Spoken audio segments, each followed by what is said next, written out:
আল্লাহ সুবহানাহু ওয়া তাআলার শাসন, দাপট, ক্ষমতা, আল্লাহ সুবহানাহু ওয়া তাআলার পাওয়ার, আল্লাহ সুবহানাহু ওয়া তাআলার একচ্ছত্র আধিপত্যের বহিঃপ্রকাশ। সিয়াম এবং হজ এমন দুটি আমল যেখানে আল্লাহর দয়া, আল্লাহর রহমত, আল্লাহর করুণা, আল্লাহর অনুগ্রহ, আল্লাহর রহমত, আল্লাহর বরকতের বহিঃপ্রকাশ আছে। সালাত এবং যাকাত এমন দুটি আমল যেখানে আল্লাহ সুবহানাহু ওয়া তাআলার ক্ষমতা, দাপট, শাসন, কর্তৃত্ব, একচ্ছত্র আধিপত্যের বহিঃপ্রকাশ আছে। সিয়াম যদি কেউ পালন করে, বলে যে সিয়াম আছি আর গোপনে গোপনে পানি পান করে নেয়, তাকে ঠেকানোর কোনো আইন দুনিয়াতে কেউ বানাতে পারবে না। সিয়ামের বিষয়টা পুরোপুরি আল্লাহর দয়া, আল্লাহর রহমত, আল্লাহর করুণা, আল্লাহর ভালোবাসার সাথে সম্পৃক্ত। সারা জীবনে মানুষ একবার হজ করতে যায়, অনেক আগ্রহ, অনেক ভালোবাসা, অনেক আনন্দ, অনেক আবেগ নিয়ে যায় হজ করতে। হজের সাথে আল্লাহ সুবহানাহু ওয়া তাআলার দয়া, রহমত, বরকতের সম্পর্ক আছে। আর যাকাত আর সালাত এমন দুটি আমল যেখানে আল্লাহর শাসন এবং আল্লাহর ক্ষমতার এমনভাবে বহিঃপ্রকাশ আছে, তুই করবি না মানে তোর বাপ করবে, পিটিয়ে করানো হবে, এর নাম সালাত আর যাকাত। এত কঠোর ইসলাম সালাত এবং যাকাতের বিষয়ে যে আবু বকর রাদিয়াল্লাহু তাআলা আনহু মানুষের রক্ত প্রবাহিত করবেন, মানুষকে হত্যা করবেন, শুধু যাকাত অনাদায়ের জন্য নয়, আল্লাহর রাসূলের যুগে যাকাত দিতে এসে উটের সাথে উটের দড়ি দিয়েছে, ছাগলের সাথে ছাগলের দড়ি দিয়েছে। আবু বকরের যুগে দিবে না। লাউ মানাউনি ক্বালান ইউদ্দুনাহু ইলা রাসূলিল্লাহ, তারা যদি না দেয় এমন দড়ি, এমন রশি যা আল্লাহর রাসূলের যুগে উটের সাথে ছাগলের সাথে দিত, তাহলে ওই দড়ি, ওই রশির জন্য আবু বকর মানুষকে হত্যা করবে, রক্ত প্রবাহিত করবে, যাকাতের দড়ির জন্য। রাসূল সাল্লাল্লাহু আলাইহি ওয়াসাল্লামের যুগে খেজুর দিতে এসে খেজুরের সাথে বস্তা দিয়েছে। আমি আবু বকর আমার যুগে যদি খেজুর দেয়, বস্তা না দেয়, তাহলে বস্তার জন্য রক্ত প্রবাহিত করা হবে, যাকাত দিতে হবে, দিতে বাধ্য। আল্লাহর শাসন, আল্লাহর ক্ষমতা, আল্লাহর দাপট। আল্লাহর শাসন, আল্লাহর ক্ষমতা, আল্লাহর দাপটের বহিঃপ্রকাশের সবচেয়ে বড় মাধ্যম হচ্ছে সালাত। আদায় করতেই হবে, আদায় না করলে পিটিয়ে আদায় করানো হবে, তাও আদায় না করলে ফাঁসি হবে, শুলি হবে, হত্যা হবে, কিন্তু সালাত আদায় থেকে বাঁচতে পারবে না। সালাত এবং যাকাত মানুষের ঐচ্ছিক বিষয় নয়। কি জন্য ইসলাম সালাত এবং যাকাতকে এতটা কঠোর ও কঠিনভাবে বাস্তবায়ন করতে চায়? ইসলামের অর্থনৈতিক সিস্টেমের মূল ভিত্তি হচ্ছে যাকাত। ইসলাম দেশ চালাতে পারবে না, খেলাফা ব্যবস্থা চালাতে পারবে না যদি যাকাত আদায় না করে। সরকার যেমন দেশ চালাতে পারবে না যদি ট্যাক্স আদায় না করে, ইসলাম দেশ চালাতে পারবে না যদি যাকাত আদায় না করে। পিটিয়ে আদায় করা হবে যাকাত। আর ইসলামের সামাজিক ব্যবস্থার পুরোটাই ভিত্তি স্থাপন করে আছে সালাতের উপর। ইসলামের সামাজিক সিস্টেম, ইসলাম সমাজ বহির্ভূত ধর্ম নয়, ইসলাম সন্ন্যাসবাদের ধর্ম নয়। ইসলামের একটা নিজস্ব সামাজিক সিস্টেম আছে, মানুষ সামাজিক জীব।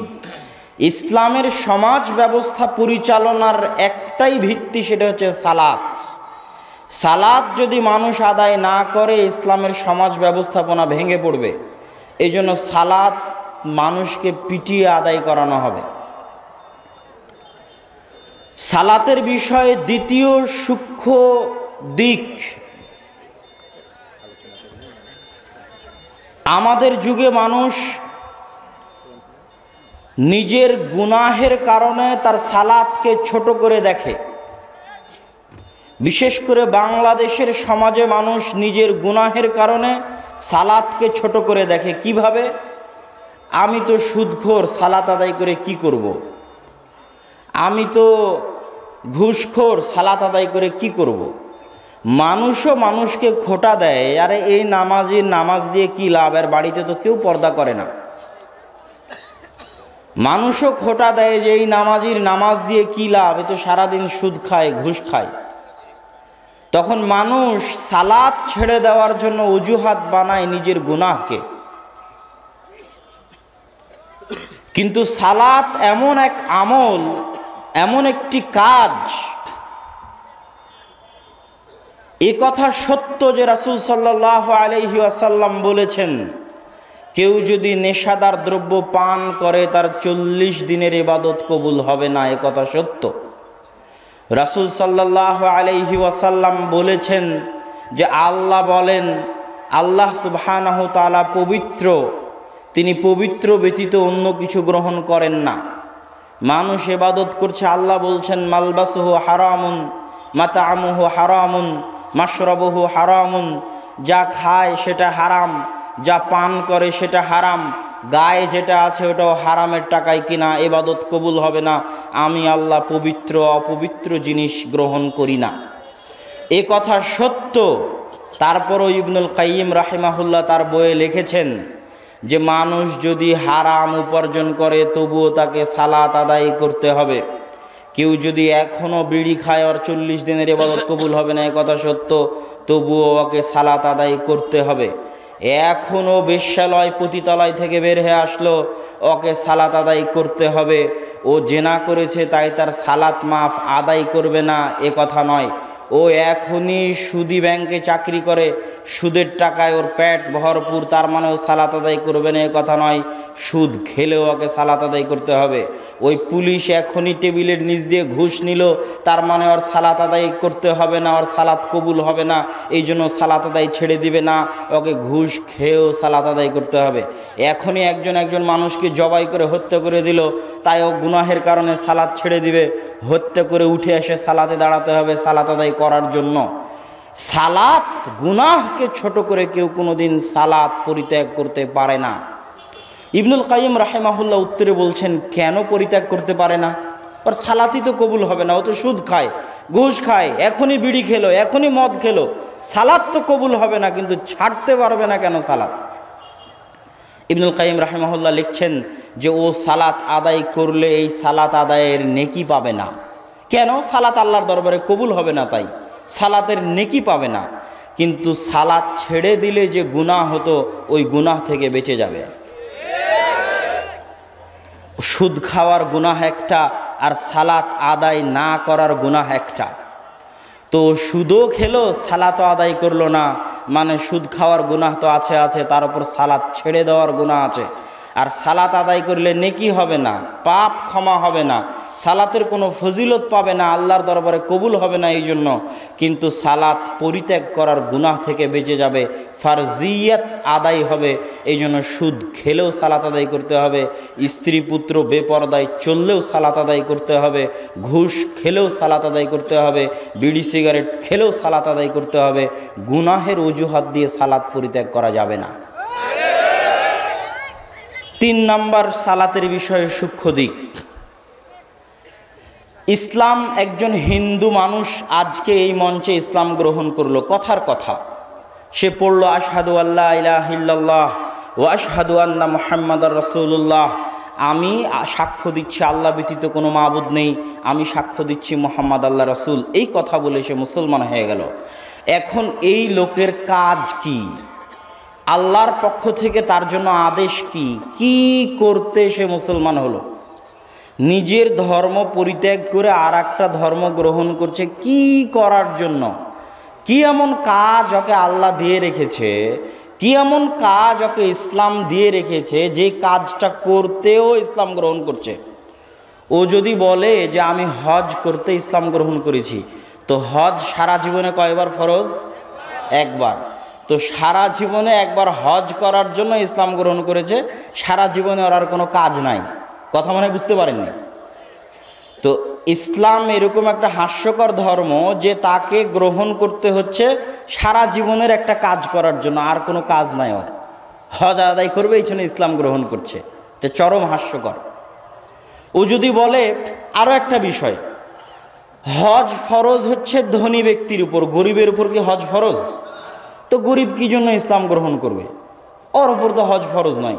কি করতে ও ইসলাম গ্রহণ করবে? কি কাজ কি করতে ইসলাম গ্রহণ করবে? ওর উপর তো হজ ফরজ নাই। জাকাত একটা ফরজ কাজ, যে জাকাত আদায় করতে ইসলাম গ্রহণ করব। তো জাকাত কি প্রতি মাসে প্রতিদিনে আছে না সারা বছরে একবার আছে? তো সারা বছরে একবার আছে। জাকাত কি গরিবের উপর না ধনীর উপর? ধনীর উপর। তো যে মানুষের নেশাব পরিমাণ সম্পদের মালিক হয়নি, ওই মানুষ কি করতে ইসলাম গ্রহণ করবো? ওর উপর তো জাকাতও ফরজ নাই, ওর উপর জাকাতও নাই, ওর উপর হজও নাই। তো করবেটা কি? ও ইসলাম গ্রহণ করবে, কাজ কি ওর? ও যদি বলে আমি সিয়াম রাখতে ইসলাম গ্রহণ করব রমজানের, তো রমজানের সিয়াম সারা বছরে কয় মাস?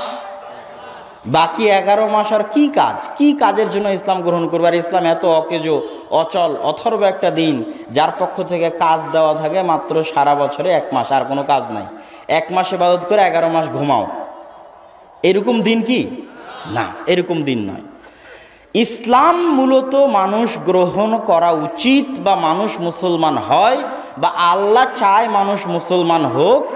মুসলমান হওয়ার পরে একটাই কাজ যেটা আল্লাহর পক্ষ থেকে ফরজ করা আছে, এর বাইরে আর কোনো কাজ প্রত্যেক মানুষের জন্য সব সময়ের জন্য ফরজ, এরকম আর দ্বিতীয় কোনো কাজ নাই, সেটা হচ্ছে সালাত। সালাত যদি মানুষ আদায় না করে, তাহলে মানুষের আর মুসলমান থাকার কোনো প্রয়োজন নাই। কোনো প্রয়োজন আর অবশিষ্ট থাকে না যে একজন মানুষ মুসলমান থাকবে অথচ সে সালাত আদায় করে না, এরকম কোনো প্রয়োজন আর বাকি আর অবশিষ্ট থাকে না। সালাত সম্পর্কে চতুর্থ গুরুত্বপূর্ণ দিক, যে সালাত আমি কেন আদায় করব, কেন আমার প্রতি সালাত এত কঠিন ও কঠোরভাবে ফরজ করা হয়েছে। আল্লাহ সুবহানাহু ওয়া তাআলা পবিত্র কোরআন মাজিদে বলছেন, আকিমিস সালাতা লিযিকরি, তোমরা সালাত আদায় করো আমাকে স্মরণ করার জন্য। কিসের জন্য? আমাকে স্মরণ করার জন্য। আল্লাহ সুবহানাহু ওয়া তাআলাকে স্মরণ করা কাজটা কতটা গুরুত্বপূর্ণ, যে আল্লাহ সুবহানাহু ওয়া তাআলা মুসা আলাইহিস সালাতু ওয়াস সালাম যা যা চাইলেন সব দিয়ে দিলেন। মোজেজার লাঠি দিয়েছেন, হাতে মোজেজা দিয়েছেন, জিহ্বা ঠিক করে দিয়েছেন, ভাইকে সঙ্গে দিয়েছেন, যা চেয়েছে সব দিয়েছে। তারপরে আল্লাহ নিজে থেকে বলছে যে ওয়ালা তানিয়া ফি যিকরি, সবই দিয়ে দিলাম, সব পাওয়ার পরে আমাকে ভুলে যেও না, সব পাওয়ার পরেও আমাকে ভুলে যেও না, আমাকে স্মরণ করিও। তো আল্লাহ সুবহানাহু ওয়া তাআলা তার নবীদের কাছ থেকে তাকে স্মরণ করাটা চান, এটা আল্লাহর চাওয়া। ইউনুস আলাইহিস সালাতু ওয়াস সালামের ক্ষেত্রে আল্লাহ বলছেন যে ইউনুস যদি মাছের পেটে আল্লাহকে স্মরণ না করত, তাহলে ইউনুস মাছের পেটে কিয়ামত পর্যন্ত থেকে যেত। তাহলে আল্লাহ তার নবীর কাছে তাকে স্মরণ করাটা চান, তার নবী তাকে স্মরণ না করলে নবীকে মাছের পেটে রেখে দিতেন কিয়ামত পর্যন্ত। আল্লাহ সুবহানাহু তাআলার স্মরণ করাটা সালাতের মাধ্যমে কি জন্য এত জরুরি, এই আল্লাহর স্মরণটা আমি আপনাকে বুঝাই। আল্লাহ সুবহানাহু তাআলাকে স্মরণ করতে রুকু করা জরুরি নয়, আল্লাহ সুবহানাহু তাআলাকে স্মরণ করতে সিজদা করা জরুরি নয়, আল্লাহ সুবহানাহু তাআলাকে স্মরণ করতে কাপড় পবিত্র হওয়া জরুরি নয়, আল্লাহ সুবহানাহু তাআলাকে স্মরণ করতে কিবলামুখী হওয়া জরুরি নয়, আল্লাহ সুবহানাহু তাআলাকে স্মরণ করতে পানি দিয়ে পবিত্র হওয়া জরুরি নয়, আল্লাহ সুবহানাহু তাআলাকে স্মরণ করতে তায়াম্মুম দিয়ে পবিত্র হওয়া জরুরি নয়, আল্লাহ সুবহানাহু তাআলাকে স্মরণ করতে মসজিদে যাওয়া জরুরি নয়। এই জন্য সালাতের বিধানের কঠোরতা আরোপ করতে করতে করতে করতে এই পর্যায়ে নিয়ে যাওয়া হয়েছে যে সালাতের তো অনেক শর্ত, আর পৃথিবীতে এমন কোনো ইবাদত নাই যে ইবাদতের ক্ষেত্রে এত শর্ত আরোপ করা হয়েছে। সিয়াম পালন করতে, সাহারি খাওয়ার জন্য ওযু অবস্থায় থাকতে হবে, এরকম কোনো শর্ত নাই। স্ত্রীর সাথে সহবাস করে উঠে এসে অপবিত্র অবস্থায় গোসল না করেই মানুষ সাহারি করতে পারে, ইফতার সাহারি করার জন্য মসজিদে যেতে হবে, মসজিদ বানাতে হবে, এরকম কোনো জরুরি কিছু নাই। কোনো শর্ত, যত শর্ত সালাতের ক্ষেত্রে আরোপ করা হয়েছে, কোনো ইবাদতের ক্ষেত্রে এত শর্ত আরোপ করা হয়নি। ওযু করতে হবে, শরীর পবিত্র হতে হবে, জামা কাপড় পরিষ্কার হতে হবে, মসজিদে আসতে হবে, জামাতে আসতে হবে, পায়ে পা মিলে দাঁড়াতে হবে, কিবলামুখী হতে হবে, কোরআন তেলাওয়াত থাকতে হবে, তারপরে বিশাল এক লম্বা সিস্টেম আছে, সেই সিস্টেম অনুযায়ী সালাত আদায় করতে হবে। কিন্তু এগুলো একটাও যদি মানুষ পূরণ করতে না পারে, মানুষ যদি ওযু করার পানি না পায়, মানুষ যদি তায়াম্মুম করার মাটি না পায়, মানুষ যদি পবিত্র জামা না পায়, মানুষ যদি কেবলা চিনতে না পারে, মানুষ যদি মসজিদ না পায়, মানুষ যদি রুকু করতে না পারে, মানুষ যদি সিজদা করতে না পারে, তো সব কিছু বাদ দিয়েও তো আল্লাহকে স্মরণ করা যায়, যায় না? যায়। এই জন্য সালাতের মূল উদ্দেশ্য যেহেতু আল্লাহকে স্মরণ করা, এই জন্য সব শর্ত নষ্ট হয়ে গেলেও সালাত মাফ নাই। সব শর্ত মিস হয়ে গেছে, একটা শর্ত পূরণ করতে পারছে না, তবুও সালাত মাফ হবে না। কি জন্য? আল্লাহকে স্মরণ করার জন্য। এগুলো জরুরি নয়, এগুলো আল্লাহ সুবহানাহু ওয়া তাআলা বিধান দিয়ে রেখেছে, সম্ভব হলে করতে হবে। কিন্তু আল্লাহকে স্মরণ করতে দিনে রাতে 5 বার মানুষ এই পরিমাণে বাধ্য, যেহেতু আল্লাহকে স্মরণ করার জন্য পানি দিয়ে পবিত্র হওয়া জরুরি নয়, সেহেতু মানুষ যদি পানি না পায় তো পানি ছাড়াই আল্লাহকে স্মরণ করতে হবে। তায়াম্মুম ছাড়াই আল্লাহকে যেহেতু স্মরণ করা যায়, মানুষ যদি মাটি না পায় তো তায়াম্মুম ছাড়াই আল্লাহকে স্মরণ করতে হবে। যতক্ষণ মানুষের হুঁশ আছে, যতক্ষণ মানুষের জ্ঞান আছে, ততক্ষণ মানুষ আল্লাহকে স্মরণ করতে পারবে। এই জন্য রুকুও করতে পারে না, সিজদাও করতে পারে না, হুঁশ আছে। কাপড় নাই, উলঙ্গ অবস্থায় আছে, হুঁশ আছে। অপবিত্র কাপড়ে আছে, পবিত্র কাপড় নাই, হুঁশ আছে। জেলখানায় আছে, হুঁশ আছে। যেখানে যে অবস্থায় থাক তার হুঁশ আছে, ও নড়তে পারে না, চড়তে পারে না, ওর জ্ঞান আছে, বিবেক আছে। ওকে আল্লাহ সুবহানাহু ওয়া তাআলাকে দিনে রাতে 24 ঘন্টায় 5 বার স্মরণ করতেই হবে। এই জন্য সালাত মানে হচ্ছে আল্লাহকে স্মরণ করা। আকিমিস সালাত লিযিকরি, আমাকে স্মরণ করার জন্য সালাত আদায় করো। সালাতের ক্ষেত্রে আরেকটা গুরুত্বপূর্ণ দিক, আরেকটা গুরুত্বপূর্ণ সাইড, সেটা হচ্ছে পৃথিবীতে আল্লাহ সুবহানাহু তাআলার নিকটে দোয়া করার, আল্লাহ সুবহানাহু তাআলার কাছে কিছু চাওয়ার সালাতের চাইতে আর কোনো বড় মাধ্যম আল্লাহ সুবহানাহু তাআলা পৃথিবীতে দেননি। রাসূল সাল্লাল্লাহু আলাইহি সাল্লামের যুগে বৃষ্টি হচ্ছে না, তো বৃষ্টি হওয়ার জন্য কি করতে হবে? দোয়া করতে হবে আল্লাহর কাছে, যে আল্লাহ আপনি আমাদের বৃষ্টি দেন। আল্লাহ রাসূল চাইলে সাহাবীদের নিয়ে একসাথে হাত তুলে দোয়া করতে পারতেন যে আল্লাহ আপনি বৃষ্টি দেন। তো আল্লাহ রাসূল বৃষ্টি চাওয়ার জন্য সালাত আদায় করলেন, মাঠে গিয়ে কি করলেন? সালাত আদায় করলেন। কি চাইতে? বৃষ্টি চাইতে। চন্দ্রগ্রহণ লেগেছে, সূর্যগ্রহণ লেগেছে, বিপদ থেকে বাঁচতে হবে, আল্লাহর কাছে দোয়া করতে হবে। তো বিপদ থেকে বাঁচতে দোয়া করার জন্য আল্লাহ রাসূল সূর্যগ্রহণের সালাত আদায় করলেন, চন্দ্রগ্রহণের সালাত আদায় করলেন। মানুষ মারা গেছে, ওর জন্য দোয়া করা জরুরি, দোয়া করতে হবে। ইসলামেও বিধান আছে দোয়া করার। আল্লাহ রাসূলও একজন জ্ঞানী সর্বশ্রেষ্ঠ নবী, তিনিও জানেন দোয়া করতে হবে। সাহাবীদের নিয়ে একসাথে হাত তুলে লাশকে সামনে রেখে দোয়া করে মাটিতে পুঁতে দিলেই হলো। রাসূল সাল্লাল্লাহু আলাইহি সাল্লাম দোয়া করার জন্য সালাত কায়েম করলেন। কি কায়েম করলেন? সালাত কায়েম করলেন। এভাবে যত নবী রাসূল অতীতে চলে গেছে তাদের দোয়ার ঘটনা আপনি পড়ে দেখেন। আল্লাহ সুবহানাহু ওয়া তাআলা জাকারিয়া আলাইহিস সালাতু ওয়াস সালামের ক্ষেত্রে বলছে, ওয়াইদ ক্বালাত ইমরাতু ইমরান রাব্বি ইন্নী নাযারতু লাকা মা ফি বাতনি মুহাররারা। ইমরানের স্ত্রী যখন বলল আল্লাহ আমার পেটে যা আছে আল্লাহর রাস্তায় দিয়ে দিয়েছি, নজর মানত। ফালাম্মা ওয়াদাআতহা ক্বালাত রাব্বি ইন্নী ওয়াদাতুহা উনসা। যখন বাচ্চা প্রসব হলো বলছে আল্লাহ মেয়ে বাচ্চা প্রসব করেছি। আল্লাহ সুবহানাহু ওয়া তাআলা মেয়ে বাচ্চাকেও তার মানত নজর পূরণ করার সুযোগ করে দিলেন।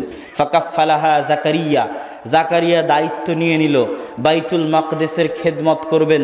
মারিয়াম আলাইহাস সালাতু ওয়াস সালাম কুল্লামা দাখালা আলাইহা জাকারিয়াল মিহরাব ওয়াজাদা ইনদাহা রিজকা।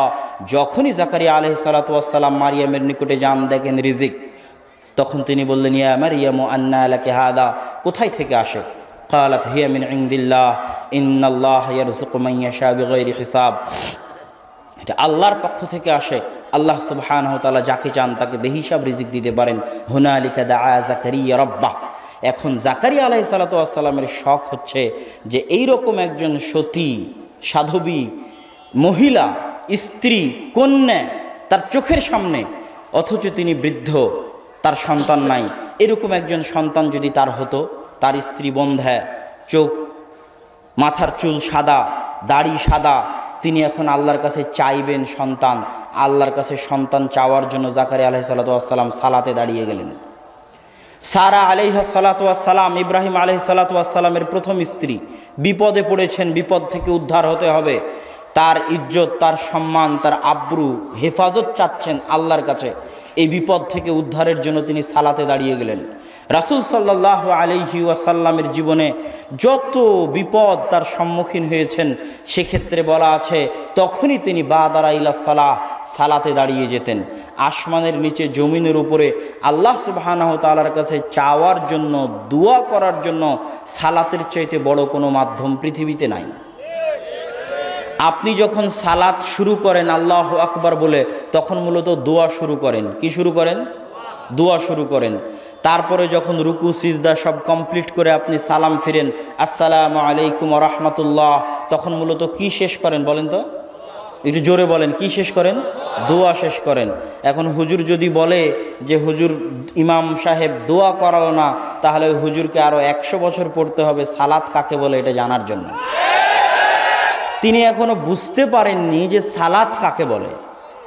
আল্লাহু আকবার দিয়ে দোয়া শুরু হলো আর আসসালামু আলাইকুম দিয়ে দোয়া শেষ হলো, এই জিনিসটা বোঝার মতো ক্ষমতা তার হয়নি, এই জন্য যে তিনি এখনো জানেন না সালাত কাকে বলে। সম্মানিত উপস্থিতি, সালাতের বিষয়ে সর্বশেষ পয়েন্ট বলে আমি আমার বক্তব্য শেষ করব। বক্তব্যের শুরুতে বলেছিলাম ইসলাম সালাতের প্রতি এত গুরুত্ব দিয়েছে এই জন্য যে ইসলামের সামাজিক সিস্টেম সালাতকে কেন্দ্র করে দাঁড়িয়ে আছে, মসজিদকে কেন্দ্র করে দাঁড়িয়ে আছে। সালাতের ফজিলত, মসজিদের ফজিলত, মসজিদের ফজিলত, সালাতের ফজিলত। মান বানা লিল্লাহি বাইতান কামিফহাসি তয়রিন ওয়ালাউ কামিফহাসি তয়রিন, কেউ যদি আল্লাহর জন্য একটা ঘর তৈরি করে পাখির বাসার সমান হয়, আল্লাহ তার জন্য জান্নাতে একটি ঘর তৈরি করবেন। তো এই ঘরটা কিসের জন্য বলেন তো? সালাত আদায় করার জন্য। মসজিদ কিসের জন্য? যেই জায়গায় সালাত আদায় করা হবে ওই জায়গা বানালে এত ফজিলত, তাহলে ওই ইবাদত কত ফজিলতের। নবী রাসূলরা আজীবন মসজিদের খেদমত করে গেছেন, মসজিদের সেবা করেছেন, ওখানে সালাত আদায় করা হয় এই জন্য। সালাতের ক্ষেত্রে শেষ গুরুত্বপূর্ণ পয়েন্ট হচ্ছে যে ইসলামের সামাজিক সিস্টেম সালাতের উপর দাঁড়িয়ে আছে। এই জন্য মানুষ যদি 5 ওয়াক্ত সালাতে মসজিদে উপস্থিত না হয়, তাহলে মানুষ মুসলমানদের জামাত থেকে বিচ্ছিন্ন হয়ে যায়। কাদের জামাত থেকে বিচ্ছিন্ন হয়? মুসলমানদের জামাত থেকে বিচ্ছিন্ন হয়ে যায়। জামাতবদ্ধ জীবনযাপনের যত হাদিস আছে, জামাতবদ্ধ জীবনযাপনের যত হাদিস আছে, এই হাদিসের একটা অর্থ হচ্ছে রাষ্ট্রের সাথে থাকা, খলিফার সাথে থাকা, আর আরেকটা অর্থ হচ্ছে 5 ওয়াক্ত সালাতে মসজিদের জামাতের সাথে উপস্থিত থাকা। রাসূল সাল্লাল্লাহু আলাইহি ওয়াসাল্লাম বলছেন, মা মিন কারিয়াতিন, এমন কোনো গ্রাম যেখানে 3 জন মুসলমান বসবাস করে, আফ্রিকার জঙ্গল হোক, সৌদি আরবের মরুভূমি হোক, সাহারার মরুভূমি হোক, আর ইংল্যান্ড আমেরিকার কোনো খ্রিস্টান শহর হোক, ইহুদি শহর হোক, মুসলমান বসবাস করে মাত্র 3 জন, আর তারা যদি আজান একামত দিয়ে জামাতে সালাত কায়েম না করে, ইস্তাহওয়াদা আলাইহিমুশ শয়তান, তাহলে শয়তান তাদের উপর আক্রমণ করবে, যেমন পালবিহীন ভেড়াকে বাঘে আক্রমণ করে। এই হাদিস স্পষ্ট দলিল যে জামাতবদ্ধ জীবনযাপন মানে হচ্ছে 5 ওয়াক্ত সালাতে মসজিদের সাথে সম্পৃক্ত থাকা। মসজিদের সাথে সম্পৃক্ত থাকাই হচ্ছে একটা মুসলমানের সবচেয়ে বড় আর সবচেয়ে গুরুত্বপূর্ণ কাজ। নবী রাসূলদের আদিকাল থেকে নিয়ে এখন পর্যন্ত মুহাম্মদ সাল্লাল্লাহু আলাইহি সাল্লাম পর্যন্ত কাজ ছিল হচ্ছে মসজিদের খেদমত করা, মসজিদের সেবা করা। ইন্না আউওয়ালা বাইতিন উদিআ লিন-নাস বিবাক্কাহ, প্রথম যে মসজিদ তৈরি হয়েছে সেটা মক্কায়। ওয়াইদ ইয়ারফাউ ইব্রাহিমুল কাওয়াইদা মিনাল বাইত ওয়া ইসমাঈল, বাপ বেটা মিলে ইব্রাহিম আর ইসমাঈল আলাইহিমুস সালাতু ওয়াস সালাম মিলে মসজিদ বানালেন, আল্লাহর কাছে কবুলিয়তের দোয়া করছেন। আল্লাহ তাদেরকে আদেশ দিচ্ছেন, ওয়া তাহহির বাইতিয়া লিত-তাইফিন, হে ইব্রাহিম, হে ইসমাঈল, ঘর তো তৈরি করলে আল্লাহর, কিন্তু এই ঘর ঝাড়ু দিয়ে মুছে পরিষ্কার রাখার দায়িত্ব তোমাদের বাপ বেটার। তাহলে ইব্রাহিম আর ইসমাইলের মতো আবুল আম্বিয়া, নবীদের পিতা, তার কাজ হচ্ছে মসজিদ ঝাড়ু দেওয়া, আল্লাহর আদেশ। মসজিদ পরিষ্কার রাখতে হবে তওয়াফকারীদের জন্য। এই আদেশের বাস্তবায়নে ইব্রাহিম আলাইহিস সালামের পরবর্তী বংশধর আল্লাহ রাসূলের দাদা আব্দুল মুত্তালিব পর্যন্ত তাদের কাজই ছিল কাবা ঘর ঝাড়ু দেওয়া, মুছা, পরিষ্কার করা। তারা ইব্রাহিমের বংশধর। কথা মানে বুঝাতে পারিনি আমি। তো মসজিদের সাথে সম্পর্ক রাখাই হচ্ছে ইসলাম। যে 7 শ্রেণীর মানুষের কথা রাসূল সাল্লাল্লাহু আলাইহি ওয়াসাল্লাম বলেছেন যে আল্লাহর আরশের ছায়া পাবে, যেই দিন এই ছাউনি থাকবে না, গাছ থাকবে না, বিল্ডিং থাকবে না, কিছুর ছায়া থাকবে না। আর একটা হচ্ছে কালবুহু মুআল্লাক বিল মসজিদ, ফজরে আদায় করেছে, জোহরে মসজিদে যাওয়ার অপেক্ষায় থাকে, জোহরে আদায় করেছে, কালবুহু মুআল্লাক বিল মসজিদ, এর জায়গা হবে আল্লাহ সুবহানাহু ওয়া তাআলার দেওয়া ছায়ায় কিয়ামতের মাঠে। সালাত কত গুরুত্বপূর্ণ হতে পারে, সালাত কত গুরুত্বপূর্ণ হতে পারে যে একটা নবী আল্লাহর কাছে দোয়া চান, রব্বি জাআলনি মুকিমাস সালাহ ওয়া মিন যুররিয়াতি, হে আল্লাহ আপনি আমাকে নামাজি বানান। কি বানান? সালাত আদায়কারী বানান। নবীর দোয়া আল্লাহর কাছে। আর শুধু আমাকে সালাত আদায়কারী বানিয়েন না, আমার পরবর্তী বংশধরকেও সালাত আদায়কারী বানান। আপনাদের সকলের, আমাদের সকলের কাকুতি মিনতি করে আল্লাহর কাছে চাওয়া উচিত, হে আল্লাহ আপনি আমাকে এবং আমাদের সকলকে সালাত আদায়কারী না বানিয়ে মৃত্যু দিয়েন না, আল্লাহুম্মা আমিন। এবং আমাদের পরবর্তী উত্তরসূরি বংশধরকেও সালাত আদায়কারী না বানিয়ে মৃত্যু দিয়েন না, আল্লাহুম্মা আমিন। সালাত আদায়কারী হয়ে যেন আমরা মৃত্যুবরণ করতে পারি, এই তৌফিক যেন আল্লাহ আমাদেরকে দান করে, আল্লাহুম্মা আমিন। সালাত যদি আমাদের থেকে দূরে চলে যায়, মানে আমরা আল্লাহর থেকে দূরে চলে গেছি, আল্লাহর রহমত, আল্লাহর বরকত, আল্লাহর দয়া থেকে দূরে চলে গেছি, আল্লাহর করুণা বঞ্চিত, আল্লাহর রহমতের দরবার থেকে বিতাড়িত।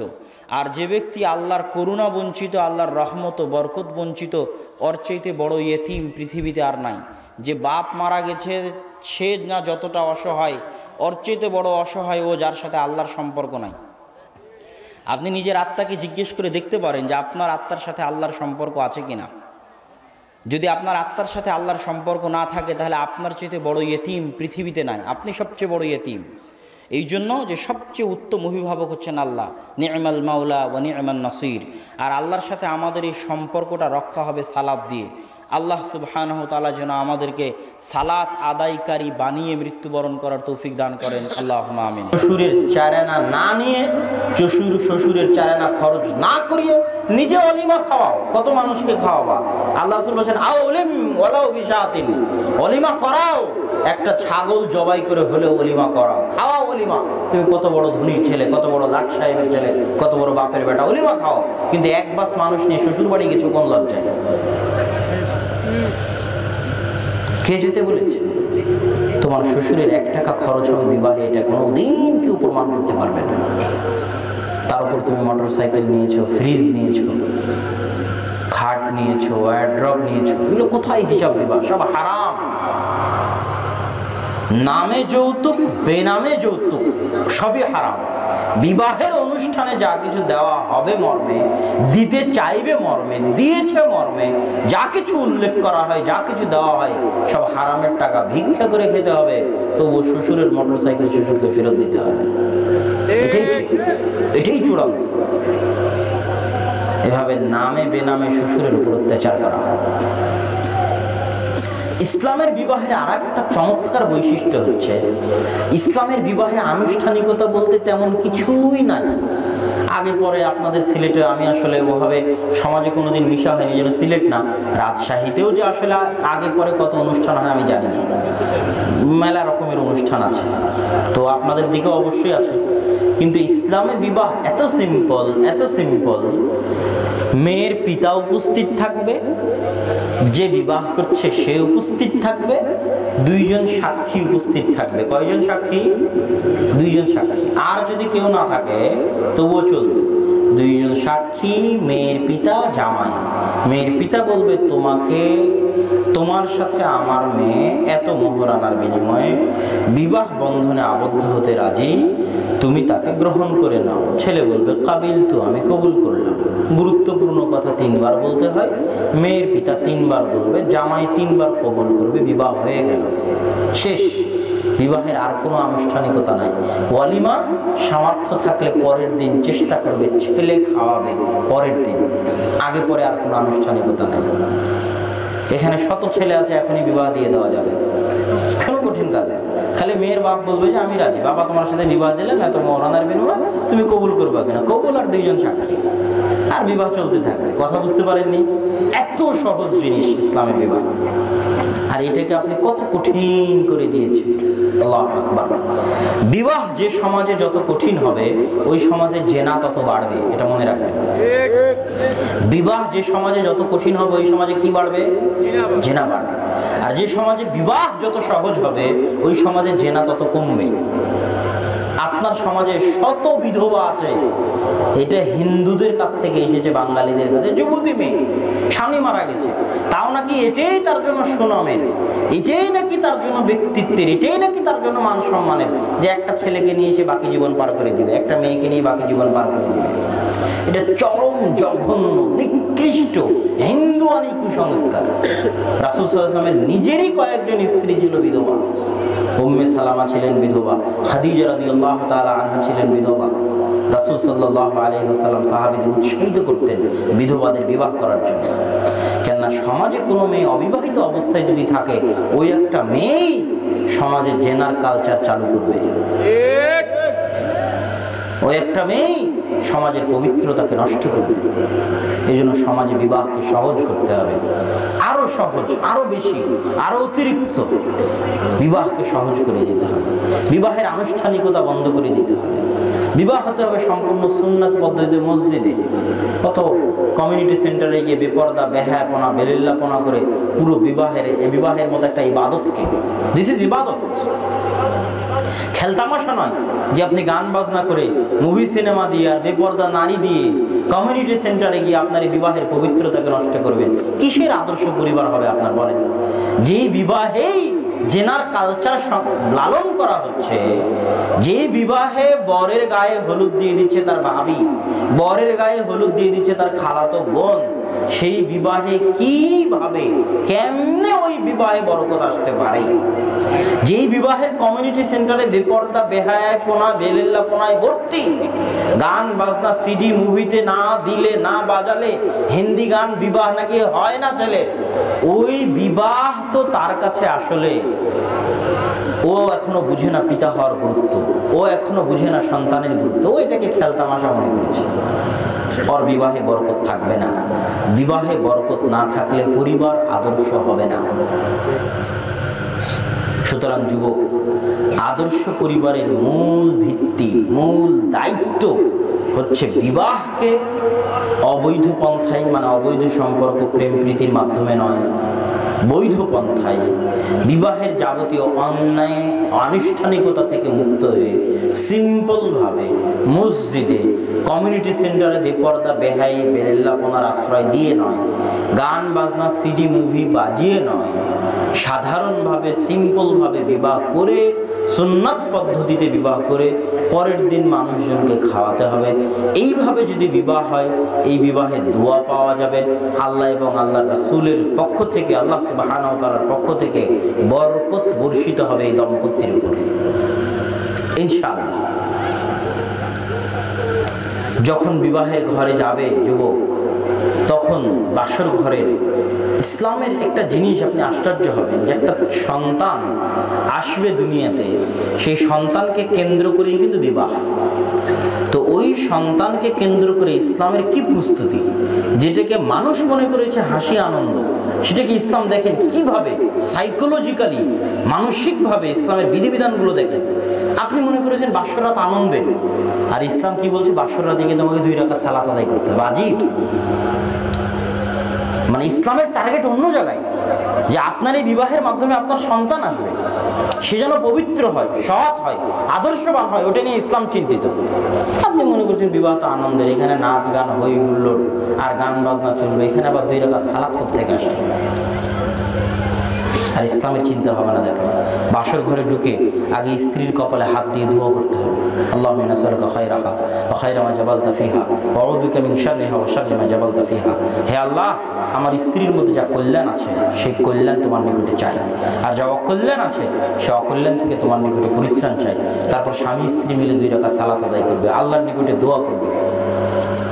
আপনি মনে করেছেন আনন্দ, আর ইসলাম দেখেন কিভাবে নিয়ম কানুনগুলো দিয়েছে। আল্লাহু আকবার। আপনি যেই মাধ্যমটাকে, যেই সহবাস বলেন, মিলন বলেন, ওইটাকে আপনি আনন্দের বস্তু বানিয়েছেন, আর ইসলাম ওখানে আপনাকে দোয়া শেখাচ্ছে যে তুমি যখন তোমার স্ত্রীর কাছে যাবে তখন তুমি এই দোয়া পড়বে, বিসমিল্লাহ আল্লাহুম্মা জান্নিবনা শাইতান ওয়া জান্নিবিশ শাইতানা মা রাযাকতানা। আপনার মাথায় আনন্দ, আর ইসলামের মাথায় এই মাধ্যম দিয়েই তো একটা সন্তান আসবে, বুঝেননি? ওই সন্তান যেন শয়তানের আসর মুক্ত হয়, ওই সন্তান যেন পবিত্র হয়, ওই সন্তান যেন সৎ হয়। আপনি আছেন আনন্দের চিন্তায়, কিন্তু ইসলাম আছে আপনার সন্তানকে নিয়ে চিন্তিত। হে আল্লাহ, আজকে আমাদের এই কাজের মাধ্যমে যদি কোনো সন্তান আসে, সেই সন্তানকে তুমি শয়তান থেকে দূরে রাখো, আমাদের এই কাজ থেকে তুমি শয়তানকে দূরে রাখো। সন্তান মায়ের পেটে আসবে, বিজ্ঞান বলে যে সন্তান যতদিন মায়ের পেটে থাকে ততদিন হায়েজ বন্ধ থাকে, এবং ওই রক্তটাই প্রবাহিত হয়ে সন্তানের খাদ্যে পরিণত হয়ে 10 মাস 10 দিন সন্তানের খাদ্য হিসেবে যেতে থাকে মায়ের পেট থেকে। এটা আল্লাহ সুবহানাহু ওয়া তাআলা সন্তান তৈরির যে কারিশমা, আল্লাহ সুবহানাহু ওয়া তাআলা মায়ের পেটের মধ্যে এই একটা জিনিসই আল্লাহর অস্তিত্বের প্রমাণের জন্য যথেষ্ট। একটা জিনিসই আল্লাহর উলুহিয়াত, আল্লাহর রুবুবিয়্যাতের প্রমাণের জন্য যথেষ্ট। এই সন্তান যখন 10 মাস 10 দিন মায়ের পেটে থাকে, তখন যখনই আপনি কোনো কিছুর সংস্পর্শে থাকবেন তখন সে যা করবে তার প্রভাব আপনার উপর পড়বে, এটাই বিজ্ঞানসম্মত। আমি গাড়িতে 2-3 জনের সাথে আছি, আপনার সাথে ঘুরছি ফিরছি, আপনি যা যা করবেন তা একটু হলেও আমাকে প্রভাবিত করবে, করবে না বলেন? অবশ্যই করবে, এটাই মানুষের স্বাভাবিক নিয়ম। তাহলে যেই বাচ্চা পুরো খাবারটা গ্রহণ করতেছে মায়ের পক্ষ থেকে, 10 মাস 10 দিন মায়ের ভিতরে থাকতেছে, মায়ের অভ্যন্তরে থাকতেছে, ওই 10 মাস 10 দিন মা যা কিছু করবে তার প্রভাব সন্তানের উপর পড়বে না? অবশ্যই। আমি নিজে দেখেছি, একটা বাচ্চা যখন মায়ের পেটে ছিল তখন আমি শুনেছি যে তার মা প্রচুর কোরআন তেলাওয়াত করত 10 মাস 10 দিন। সাধারণত বড় বড় যারা ইমাম তাদের জীবনে এই ধরনের গল্পই দেখা যায়, যে বড় বড় ইমাম যারা তারা যখন তাদের মায়ের পেটে ছিলেন তখন কারো মা 3 বার কোরআন খতম দিয়েছে, কারো মা 4 বার, কারো মা 5 বার, কারো মা 6 বার, কারো মা 1 বার। তারা চেষ্টা করেছে সন্তান পেটে থাকা অবস্থায় প্রচুর পরিমাণে কোরআন পড়তে। তো ওই বাচ্চারা যখন দুনিয়াতে আসে তখন কোরআনের আওয়াজ শুনলেই চুপ হয়ে যায়। কথা বুঝতে পেরেছেন? কেন? মায়ের পেটে যখন 10 মাস 10 দিন থেকেছে তখন ওর মা তো সবসময় কোরআন পড়েছে, ও তো জন্ম থেকে অটোমেটিকই কোরআনের পাগল হয়ে গড়ে উঠবে, কোরআন প্রেমী হয়ে গড়ে উঠবে। ও তো অবশ্যই সৎ সন্তান হবে যদি আল্লাহ দয়া করে, ইনশাআল্লাহ।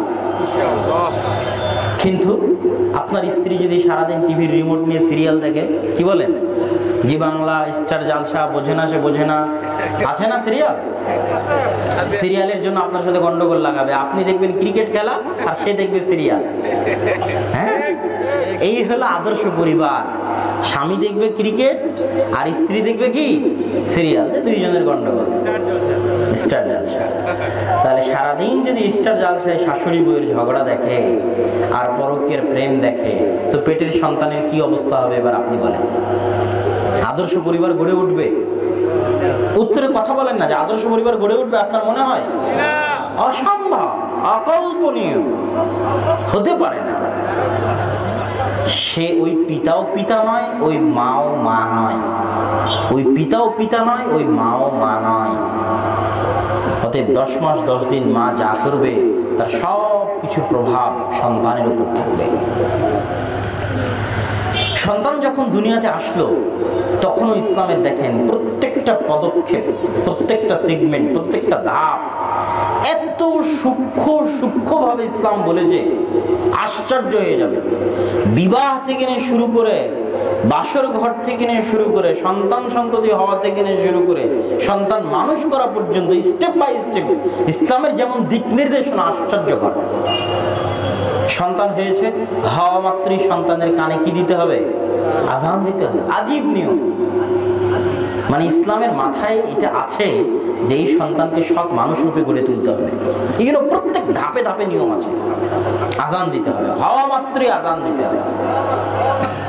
আজান দেওয়ার পর যখন 7 দিনের দিন আসবে, 7 দিনের দিন অনেক কাজ, একটা সন্তানের অনেক কাজ।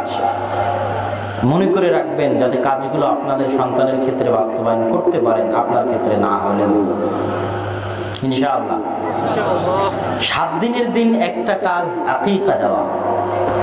কুল্লু মাউলুদ মুআল্লাক, প্রত্যেক সন্তান ঝুলন্ত থাকে তার আকিকার সাথে। যদি আকিকা করা হয় মারহুন রেহেন, বন্ধক থাকে। বন্ধক থাকা বুঝেন? আপনাদের দেশে বন্ধক রাখে না মানুষ? কোথাও কট বলে, কোথাও বন্ধক বলে, যে আমার জমি তুমি আবাদ করো, আমাকে 20,000 টাকা দাও, যেদিন 20,000 টাকা ফেরত দেবো সেদিন জমি নিব। বন্ধক রাখা। আমার মোবাইল তোমার কাছে বন্ধক রাখলাম, আমাকে 5,000 টাকা দাও, তুমি মোবাইল ইউজ করিও, আমি যেদিন 5,000 টাকা ফেরত দেবো সেদিন মোবাইল দিই। মোবাইল বন্ধক রাখা। সন্তান বন্ধক থেকে যায় কিসের দ্বারা? আকিকার দ্বারা। যতক্ষণ না আকিকা না দেওয়া হয় ততক্ষণ বন্ধক মুক্ত হয় না। একটা কাজ আকিকা দেওয়া। দ্বিতীয় কাজ সন্তানের সুন্দর নাম রাখা। সুন্দর নাম কেন রাখবেন? ইসলামের সুলক্ষণ গ্রহণ করা জায়েজ। আপনি যদি নাম রাখেন ফেরাউন, কেমন দেখাবে? আপনি যদি নাম রাখেন ইবলিস, কেমন দেখাবে বলেন? ইবলিস নামের অর্থ কি খুব খারাপ? ইবলিস নামের অর্থ যদি খারাপ হতো তো তার নাম ইবলিস হতো না। তা আপনিও ইবলিস রাখবেন, ফেরাউন রাখবেন, কেমন দেখাবে? তাহলে আজকের যারা নায়ক নায়িকা আছে, হলিউড, বলিউড, ঢালিউড আর কলকাতা, এদের যে নায়ক নায়িকার নামে যে আপনি আপনার ছেলে মেয়ের নাম রাখতেছেন, এটা লজ্জা করা উচিত নয়? একটু শরম লাগা উচিত নয়? আপনি কি চান আপনার মেয়েটা ওর মতো উলঙ্গ হয়ে নাচুক? আপনি কি এর জন্য গর্ব অহংকার ফিল করেন? নাউযুবিল্লাহি মিন যালিক, আল্লাহ মাফ করুন। তো নামের প্রভাব মানুষের উপর থাকে, নামের প্রভাব মানুষের উপর থাকে। এই জন্য ভালো নাম রাখতে হবে, যাতে ভালো নাম রাখার মাধ্যমে এটা আশা করা যায় যে আল্লাহ তাকে ভালো করুক। আব্দুল মুত্তালিবের যখন পৌত্র হলো তখন আব্দুল মুত্তালিব নাম রাখলো মুহাম্মদ সাল্লাল্লাহু আলাইহি ওয়াসাল্লাম। মুহাম্মদ মানে প্রশংসিত, যার প্রশংসা করা হয়। আল্লাহ সুবহানাহু ওয়া তাআলা তার এই সুলক্ষণটা এমনভাবে কবুল করে নিয়েছেন যে সারা পৃথিবীতে সবচেয়ে প্রশংসিত নাম কার বলেন? মুহাম্মদ সাল্লাল্লাহু আলাইহি ওয়াসাল্লাম। এমন কোন আযান আছে যে আযানে তার নাম নেওয়া হয় না? আল্লাহু আকবার, আল্লাহু আকবার, আল্লাহু আকবার, আল্লাহু আকবার, আশহাদু আন লা ইলাহা ইল্লাল্লাহ, তারপরে আশহাদু আন্না মুহাম্মাদার রাসূলুল্লাহ। আল্লাহর নামের সাথে তার নাম উচ্চারণ হচ্ছে আল্লাহু আকবার। সারা পৃথিবীতে সবচেয়ে প্রশংসিত নাম মুহাম্মদ। তাহলে তার দাদা যখন নামটা রেখেছিল তখন এই আশা করেই রেখেছিল যে আমার ছেলের নাম মুহাম্মদ রাখবো যেন কি হয়? প্রশংসিত হয়। সম্মানিত উপস্থিতি, দ্বিতীয় কাজ সুন্দর নাম রাখা। নাম যদি খারাপ রেখে থাকেন পরিবর্তন করতে হবে। খারাপ নাম খুব খারাপ জিনিস, এটার প্রভাব চিরদিন থাকে। ইবনুল মুসাইয়িব, সাঈদ ইবনুল মুসাইয়িব নামে একজন বিখ্যাত তাবী, যারা হাদিস পড়বেন তারা দেখবেন। সাঈদ ইবনুল মুসাইয়িব নামে বিখ্যাত তাবী, উনি বলতেছে আমার দাদার নাম ছিল হাজিন। হাজিন মানে দুশ্চিন্তা। বলে আমার দাদার এই হাজিন নাম থাকার কারণে আমাদের পরিবারে দুশ্চিন্তা লেগেই থাকে। তো নামের একটা প্রভাব থাকতে পারে, আল্লাহ মাফ করুন। সম্মানিত উপস্থিতি, তৃতীয় কাজ, প্রথম কাজ বললাম আকিকা, দ্বিতীয় কাজ বললাম সুন্দর নাম, আর তৃতীয় কাজ হচ্ছে মাথার চুল নেড়ে করে চুল মেপে যত গ্রাম হচ্ছে অত গ্রাম সমপরিমাণ স্বর্ণ বা রৌপ্য বা সেই স্বর্ণ রৌপ্যের সমমূল্য টাকা আল্লাহ রাস্তায় দান করে দিতে হবে। এটা একটা গুরুত্বপূর্ণ বিধান যেটা অনেকেই জানে না। সপ্তম দিনের দিনেই করতে হবে এটা। সন্তানের মাথায় 7 দিনে যে চুল গজাইছে এই চুল ব্লেড দিয়ে চেঁচে গ্রামের ওজনে মেপে যত গ্রাম হচ্ছে অত গ্রাম স্বর্ণের যত দাম হয় বা রৌপ্যের যত দাম হয় তত টাকা আল্লাহ রাস্তায় দান করে দিতে হবে। তাহলে একই দিনে 3টা কাজ, আকিকা করা, নাম রাখা, মাথার চুল কেটে সমপরিমাণ টাকা আল্লাহ রাস্তায় দান করা, 7 দিনের দিন এতগুলো কাজ। এবার সন্তান বড় হতে থাকলো, সন্তান ভালো হবে কেমনে, সন্তান আদর্শ হিসেবে গড়ে উঠবে কেমনে? একটা বড় জিনিস আছে, যে বড় জিনিসের কারণে সন্তান আদর্শ হতে পারে, সেটা হচ্ছে পিতার ব্যক্তিত্ব, মায়ের ব্যক্তিত্ব, দাদার ব্যক্তিত্ব, দাদির ব্যক্তিত্ব, দাদার আদর্শ, দাদির আদর্শ, পিতার আদর্শ, মাতার আদর্শ। পিতা যদি হয় আত্মমর্যাদাহীন, আত্মসম্মানহীন, স্রোতে ভেসে চলা খড়কুটোর মতো, স্রোতে ভেসে চলা কোনো পানার মতো, ময়লা জিনিসের মতো, তার যদি কোনো আত্মমর্যাদা, আত্মসম্মান না থাকে, তাহলে কোনোদিন তার সন্তান তাকে অনুসরণ করবে না। এবং যেই পরিবারের স্বামী এবং স্ত্রীর মধ্যে আত্মমর্যাদা, আত্মসম্মান নাই, ভারাত্ম ব্যক্তিত্ব নাই, ওই পরিবারের স্বামী স্ত্রীর মধ্যে সম্পর্ক বেশি দিন টিকে না। এটা পরীক্ষিত। আপনি দিনে যদি 1000 বার আই লাভ ইউ বলেন আপনার স্ত্রীকে, আর আপনার স্ত্রী যদি আপনাকে 1000 বার আই লাভ ইউ বলে, কিন্তু পরস্পরের মধ্যে সরিষার সমপরিমাণ ভারাত্ম নাই, তো আই লাভ ইউ বলার পরেই ঝগড়া লেগে যাবে। কথা বুঝতে পারেননি? বলার পরেই গন্ডগোল লেগে যাবে। না, এরও আত্মমর্যাদা নেই, ওরও আত্মমর্যাদা নেই, এরও সম্মান নেই, ওরও সম্মান নেই। বাপ মায়ের সামনে গন্ডগোল করবে, শ্বশুর শাশুড়ির সামনে গন্ডগোল করবে, পাড়া প্রতিবেশীর সামনে গন্ডগোল করবে, গ্রামবাসীর সামনে গন্ডগোল করবে।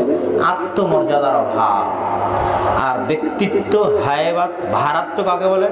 বাপ যদি বাড়িতে ঢুকে তো বাড়ি শুনশান, নীরব। বাপরে বাপ, আব্বা আসতেছে, আব্বু আসতেছে, তখন ছোটবেলা থেকে সন্তান ভাববে আমাকে আমার বাপের মতো হতে হবে। কথা বুঝতে পেরেছেন? সন্তানের সামনে যখন বাপ রিয়াল হিরো, সারা ওয়ার্ল্ডের মধ্যে একজন সন্তানের কাছে তার পিতা হয় রিয়াল হিরো, প্রকৃত নায়ক। পিতা যখন এরকম আদর্শবান হিসেবে নিজেকে পেশ করতে পারে, তখন সন্তান অটোমেটিকই বাপের অনুসরণ করতে থাকে, জানতে অজান্তে, বুঝে অবুঝে। তার একটাই টার্গেট, হয় আমি আমার বাপের মতো হবো কি করে। পরবর্তীতে ভাবতে থাকে আমার বাপ এই কাজ করতো, আমি এই কাজ করবো, আমার দাদাকে এটা করতে দেখেছি, এটা করবো, আমার বাপ এটা ওসিয়ত করে গেছে, আমি এটা করবো। কেননা he is influenced by his father, inspired by his father. তার পিতার দ্বারা সে অনুপ্রাণিত, তার পিতার দ্বারা সে প্রভাবিত। যদি এরকম পিতা কারো ভাগ্যে নসিব হয়, তো ওই সন্তান আদর্শ হওয়ার সম্ভাবনা 99%। আর যদি পিতা এরকম না হয়, তাহলে কোনো গ্যারেন্টি নেই। আমার নিজের কাছে ব্যক্তিগতভাবে আমার এখনো সবচেয়ে বড় চ্যালেঞ্জ, আমার কাছে আমার সবচেয়ে বড় চ্যালেঞ্জ, যে আমি এখন আমার পিতার মতো পরিশ্রম করতে পারি না। এটাই আমার কাছে সবচেয়ে বড় চ্যালেঞ্জ মনে হয়, যে আমার বয়স যুবক আর আমার বাপের বয়স অনেক বেশি, তারপরেও আমি আমার বাপের সমান পরিশ্রম করতে পারি না। এই জায়গায় আমার নিজেকে পরাজিত মনে হয়। এখানে সিলেটে আজকে প্রোগ্রাম শেষ করে রাজশাহী যদি আমি 8টা-9টায় পৌঁছি, তো আমাকে ঢুকে আগে ঘুম পাড়তে হবে। আর উনি আপনার সিলেট থেকে আজকে যদি ফিরে যায় রাজশাহীতে, তো মাদ্রাসায় ঢুকে আগে ক্লাসে যাবে, 8 ঘন্টা ক্লাস নেবে, কোনো ক্লান্তি ছাড়াই। এত কঠোর পরিশ্রম করতে পারে, আল্লাহ তার পরিশ্রমে বরকত দিক, আমিন। তো যখনই কোনো সন্তান ভাববে যে তার চ্যালেঞ্জ তার পিতা, তখন ওই সন্তান আদর্শ হবে। যখন সন্তান তার ভাববে যে সে তার মাকে বড় চোখে দেখবে, বড় চোখে মানে তার মায়ের পবিত্রতা, তার মায়ের আদর্শ, তার মায়ের সংস্কৃতি তার কাছে দুনিয়ার সর্বশ্রেষ্ঠ মনে হয়, সবচেয়ে ভালো মনে হয়। তার অন্তরে বিশ্বাস কাজ করে যে তার মা যদি তার জন্য দোয়া করে, তার মায়ের দোয়া কবুল হবে। এই সন্তান ভালো হবে, কেননা সে তার মায়ের দ্বারা প্রভাবিত।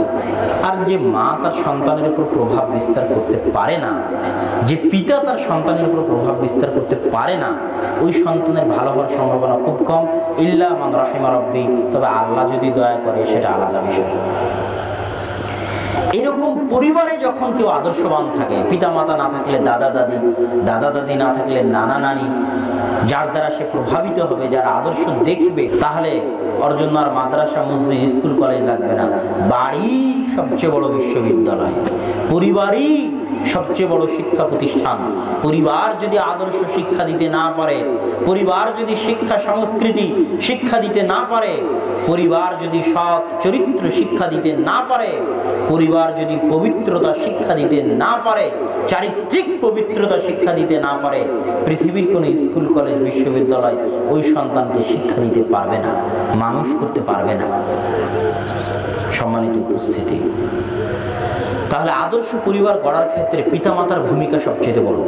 একজন পিতার ভূমিকা আপনাকে বলি, একজন পিতার ভূমিকা সংক্ষিপ্ত বলে আমি সামনে আগাবো ইনশাআল্লাহ। পিতার নাম আবু বকর রাদিয়াল্লাহু তাআলা আনহু। নবী রাসূলদের পরে দুনিয়াতে সর্বশ্রেষ্ঠ মানুষকে,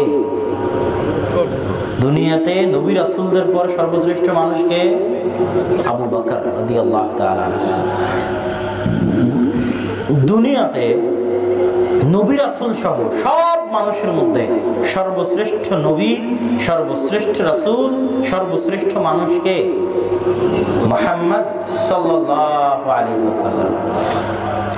দুনিয়াতে নারীদের মধ্যে চারজন সেরা শ্রেষ্ঠ নারী: মারিয়াম, ফেরাউনের স্ত্রী আসিয়া, আল্লাহ রাসূলের স্ত্রী খাদিজা, আল্লাহ রাসূলের স্ত্রী আয়েশা রাদিয়াল্লাহু তাআলা আনহা।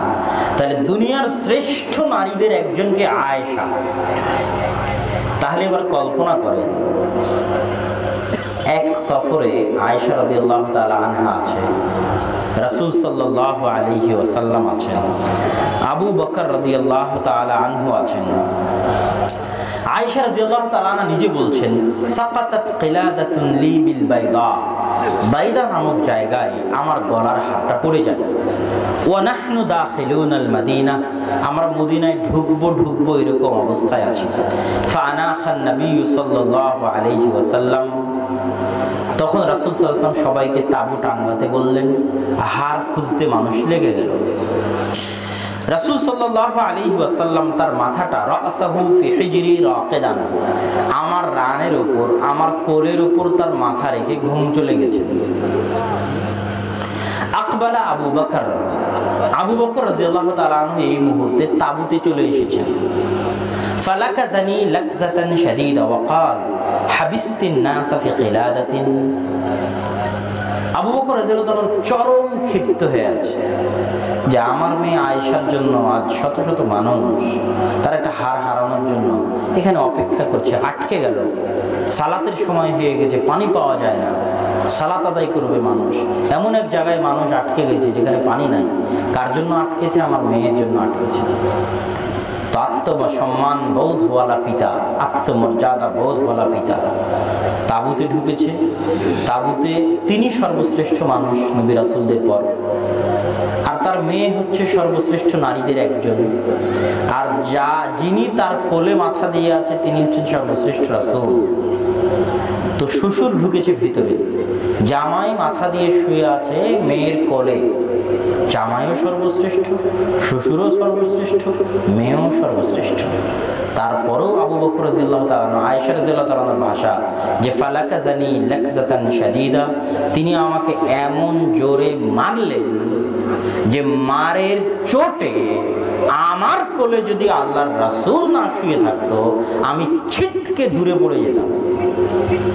আর একটা জিনিস দেখেন, কোন মেয়েকে মারতেছে? বিবাহিতা মেয়েকে মারতেছে। কার স্ত্রীকে মারতেছে? কার স্ত্রী? মুহাম্মদ রাসূলুল্লাহ সাল্লাল্লাহু আলাইহি ওয়াসাল্লাম মুহাম্মদের স্ত্রীকে মারতেছে, বিবাহিতা মেয়েকে মারতেছে। তাহলে ওই বাপের গায়রাত, আত্মমর্যাদা, সাহস, হিম্মত, দাপট কত মজবুত, কত শক্তিশালী, কত পাওয়ারফুল যে জামাইয়ের সামনে তিনি তার বিবাহিতা মেয়েকে তার অপরাধের জন্য সর্বশ্রেষ্ঠ জামাইয়ের সামনে মারতে পারেন। আর আপনার মেয়ে বেপরদা হয়ে ঢং ঢং করে হেঁটে যায়, আপনি ওকে দুটো কথা বলারও সাহস রাখেন না, আম্মু আম্মু করতে করতে দিন শেষ। পাওয়ারলেস ফাদার,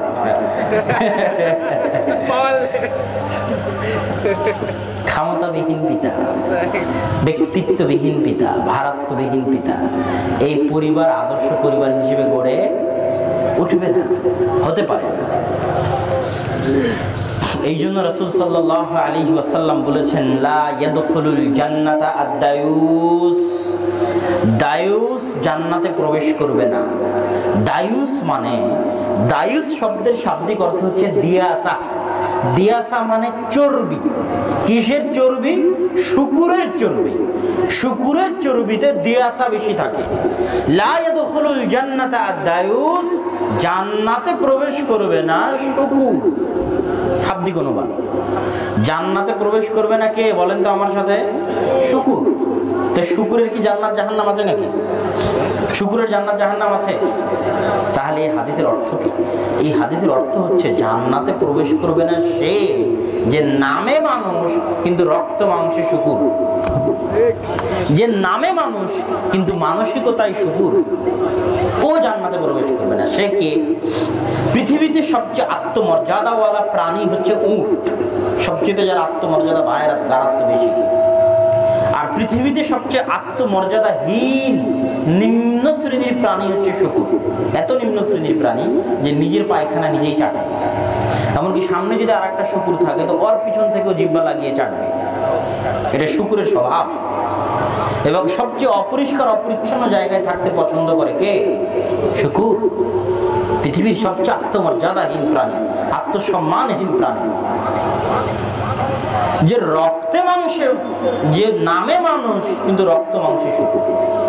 তো কি হয়েছে রক্তে মাংসে শূকর? যে সে হচ্ছে ওই রকম, একটা উট যদি দেখে যে ওর মেয়ে বন্ধু যাকেও ভালোবাসে তার সাথে আর একটা পুরুষ উট খারাপ কিছু করতেছে, তাহলে এই পুরুষ উট এমন ক্ষিপ্ত হয় যে মারতে মারতে আর একটা উটকে মেরেও ফেলতে পারে।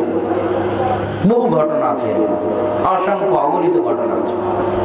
কেননা উটের রক্ত খুব গরম, আত্মমর্যাদা গায়রাত খুব বেশি। আর যদি শূকরের ক্ষেত্রে এরকম হয় কোনো প্রবলেম নাই। তো শূকর হচ্ছে কিরকম?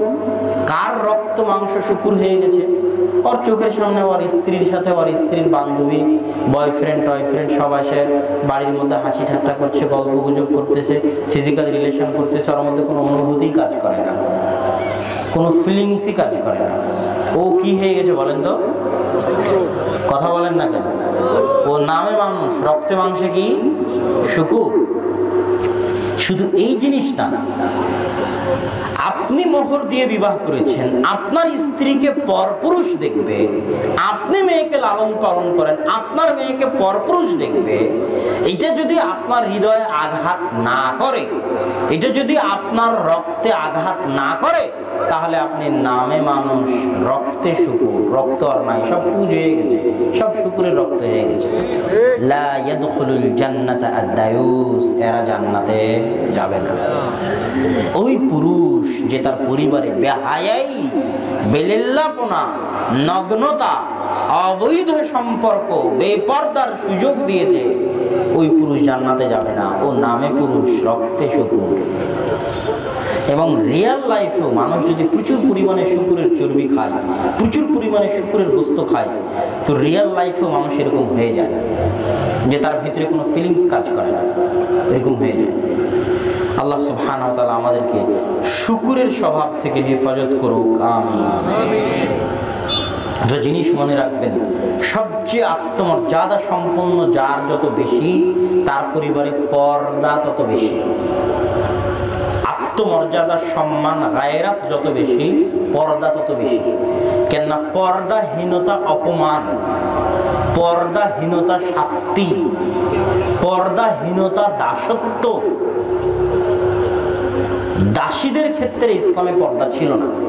ওমর রাদিয়াল্লাহু তাআলা আনহু যখন কোনো দাসীকে দেখতেন যে সে পর্দা করতেছে, তখন তিনি তাকে বাধা দিতেন। কেননা পর্দা কাদের? যারা স্বাধীন, আজাদ, উচ্চ মর্যাদা সম্পন্ন, বড় বংশ। যে যত উচ্চ মর্যাদা সম্পন্ন, তার পর্দা তত কঠোর, তত কঠিন। আর ফ্যামিলি কেউ কাউকে দেখতে দিবে না। এখনো সৌদিদের মধ্যে এই স্বভাব পাবেন। গোটা বাড়ি আপনার ঘুরে শেষ করে দিবে, কিন্তু ফ্যামিলির কাছে নিয়ে যাবে। এখনো আছে। কোথায় দেখতে যাবেন, কোথায় যেতে চাইবেন, গোটা ঘর বাড়ি ঘুরিয়ে গাড়িয়ে শেষ, কিন্তু আপনাকে কোনোদিন কোথায় নিয়ে যাবে না? ফ্যামিলির কাছে নিয়ে যাবে না। আর বাংলাদেশে বন্ধু হওয়া মাত্র আগে বউয়ের কাছে নিয়ে যাবে। এই যে তোমার ভাই আসছে, একটু গল্প করো, মানে ওর ভিতরে কোনো আত্মমর্যাদা গায়রাত নাই। এটা যারা সৌদি আরবে গেছে তারা দেখেছে। বাংলাদেশের একজন ওই অনুষ্ঠান করে, শেখ সিরাজ অনুষ্ঠান করে না, চ্যানেল লাইনে কিছু অনুষ্ঠান করে কৃষি বিষয়, ও কাতারের কোন একটা আমিরের ইয়েতে গেছে, তো অনেক অনুরোধ করার পুরো বাংলো বাড়ি ঘর প্রাসাদ সব দেখায়ছে, কিন্তু বাড়ির ভিতরে নিয়ে যায়নি। আর আসলে নিয়ে যায়ও না, এটা তো স্বভাব।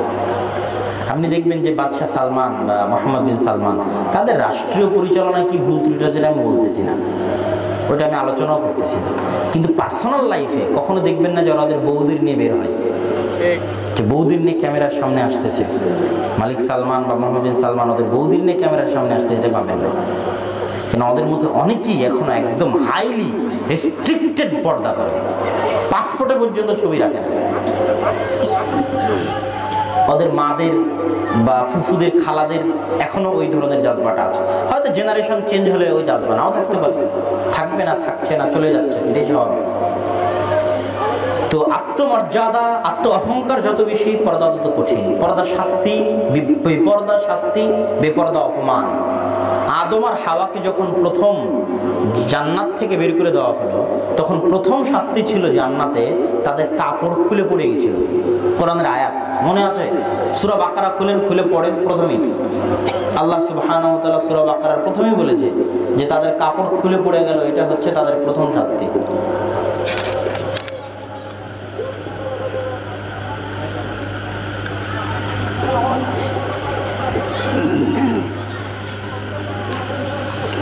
তো এই যে শাস্তি আল্লাহ সুবহানাহু ওয়া তাআলা তাদেরকে দিলেন, তখন তারা জান্নাতের পাতা দিয়ে, জান্নাতের বিভিন্ন গাছের পাতা দিয়ে তাদের লজ্জা স্থান ঢাকতে লাগলো।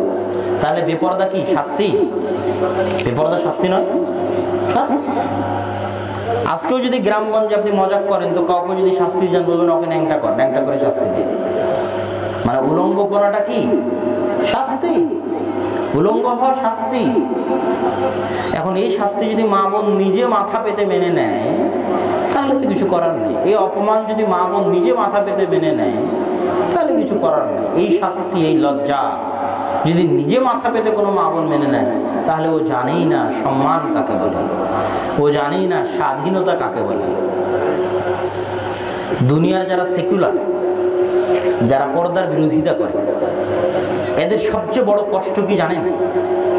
এদের রিয়াল সত্যিকার এদের মনের কষ্টটা বলি। সেকুলার যারা, পর্দা বিরোধী যারা পুরুষ, তাদের কষ্টটা বলি, তারপর নারীদের কষ্টটা বলতেছে। সেকুলার পর্দা বিরোধী পুরুষদের কষ্ট হচ্ছে যে যে মেয়েরা পর্দায় আছে এদের চেহারা এরা দেখতে পায় না। কথা বুঝতে পারেননি? এই কষ্টে এদের ঘুম হয় না। কেন? মুসলমানদের ঘরে এত সুন্দরী হুরপুরি আছে, ওই হলিউড বলিউডের হাজার যত সুন্দরী নায়ক নায়িকা আছে, ওদের যদি লাখো কোটি গুণ সুন্দরী হুরপুরি আছে মুসলমানদের বাড়িতে পর্দার অভ্যন্তরে, কিন্তু এটা ওরা দেখতে পায় না। এই কষ্ট সহ্য হয় না। সৌদির মেয়েদের চেহারা দেখতে পায় না কেন? বুঝতে পারেননি? তখন মাথার তারমার কেটে যায়, তখন পর্দার বিরুদ্ধে শুরু হয়ে যায় লেকচার। মুসলমানদের মেয়েদের চেহারা কেন দেখতে পায় না? এই কষ্টে ওরা পর্দার বিরোধিতা করে। আর যে মেয়েরা পর্দার বিরোধিতা করে, ও একবার ইউজড, ব্যবহৃত হয়ে গেছে, তো ওর লেজ একবার কাটা পড়ে গেছে, তো লেজ কাটা শিয়ালের মতো ও চায় যে শালা আমার যখন কাটা পড়েছে বাকিদের কেন কাটা পড়বে না, আমি যে কষ্ট পেয়েছি এই কষ্ট সবাইকে ভোগ করিয়ে ছাড়বো। এটা হলো ওদের অবস্থা। কিন্তু আমার পর্দার মধ্যে যে মা বোনেরা আছে সে বুঝে না। এটা একজন খ্রিস্টান যখন মুসলমান হয়েছিল, মারিয়াম জামিলা নামে একজন খ্রিস্টান, আবুল আলম মওদুদি রাহিমাহুল্লাহ তাকে অনেক ইলমের দিক থেকে হেল্প করেছিলেন, পাকিস্তানে চলে আসছিল হিজরত করে। উনি একটা বই লিখেছে যে পাশ্চাত্য সমাজ যে আগুন থেকে বাঁচার জন্য দৌড়ে দৌড়ে ইসলামের কাছে আসতেছে, ইসলামের শান্তির কাছে আসতেছে, ইসলামের শান্তির বাগানে বসবাসকারী ওই সমস্ত মা বোনেরা লাফ দিয়ে, পোকা যেমন লাফ দিয়ে আগুনে পড়ে না, লাফ দিয়ে আগুনে ঝাঁপ দিচ্ছে। নাউজুবিল্লাহ। বুদ্ধিহীনতার কারণে, বিবেকহীনতার কারণে। সেফ জোন, নিরাপদ জায়গা, সম্মানের জায়গা, মুসলমান এবং ইসলামে আল্লাহ এবং আল্লাহ রাসূল যে বিধান দিয়েছে সেটাই আমরা আলোচনা করছিলাম। আদর্শ পরিবার, আদর্শ পরিবারে আমরা যেখানে গিয়ে আলোচনা এদিকে চলে আসলো, সেই জায়গাটা হচ্ছে সন্তান তখনই প্রভাবিত হবে যখন পিতা এবং মাতার মধ্যে ব্যক্তিত্ব থাকবে, পিতা এবং মাতার মধ্যে আদর্শ থাকবে।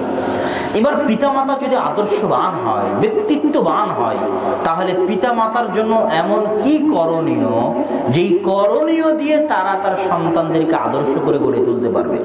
এখানে কয়েকটা মৌলিক জিনিস আছে। এক নম্বর মৌলিক জিনিস হচ্ছে পরিবারের সম্পর্ক হতে হবে মসজিদের সাথে। কিসের সাথে? আদর্শ পরিবার বলতে দুনিয়াতে যত আদর্শ পরিবার আছে সব আদর্শ পরিবারের সম্পর্ক মসজিদের সাথে। কিভাবে? আল্লাহ সুবহানাহু ওয়া তাআলা ইসমাঈল আর ইব্রাহিমকে বলছেন যে তোমরা যাও, ওয়াতাহহির বাইতিয়া লিত-তায়িফিনা ওয়াল আকিফিনা ওয়া রুকআইস সুজুদ। ইব্রাহিম ইসমাঈল কাবা ঘরে মানুষের গা থেকে ঝরে পড়া ময়লা, নাকের ময়লা, চুলের ময়লা, পায়ের ময়লা, কাবা ঘরে মানুষের গা থেকে ঝরে পড়া ময়লা তুমি আর তোমার ছেলে ইসমাঈল মিলে ঝাড়ু দিবে। কে ঝাড়ু দিবে বলেন তো? একটু জোরে বলতে হবে, কে ঝাড়ু দিবে? জোরে। ইব্রাহিম আর ইসমাঈল। কি ঝাড়ু দিবে? কাবা ঘর ঝাড়ু দিবে। কত বড় নবী, আবুল আম্বিয়া, সব নবীর পিতা। তারপর থেকে আল্লাহ সুবহানাহু ওয়া তাআলা তার বংশের বাইরে কোনো নবী পাঠাননি, অথচ তাকে আল্লাহ বলছেন ঘর ঝাড়ু দিবা। মারিয়াম কত মহান মহতী নারী, যার কোলে তার কোলের বাচ্চা তার ইজ্জতের সাক্ষী দিয়েছে, পবিত্রতার সাক্ষী দিয়েছে। সেই মারিয়াম আলাইহিস সালাতু ওয়াস সালামের কাজ কি ছিল বলেন তো? বাইতুল মাকদিস ঝাড়ু দেওয়া। বাইতুল মাকদিস কি করা? ঝাড়ু দেওয়া। তো ইব্রাহিমের আদর্শ পরিবার কাবা ঝাড়ু না দিয়ে হয়নি। মারিয়াম ঈসার আদর্শ পরিবার বাইতুল মাকদিস ঝাড়ু না দিয়ে হয়নি। আজকের দুনিয়াতেও আদর্শ পরিবার সম্ভব নয় মসজিদের খেদমত ছাড়া। সন্তানকে সম্পর্ক গড়ে দিতে হবে কিসের সাথে? মসজিদ।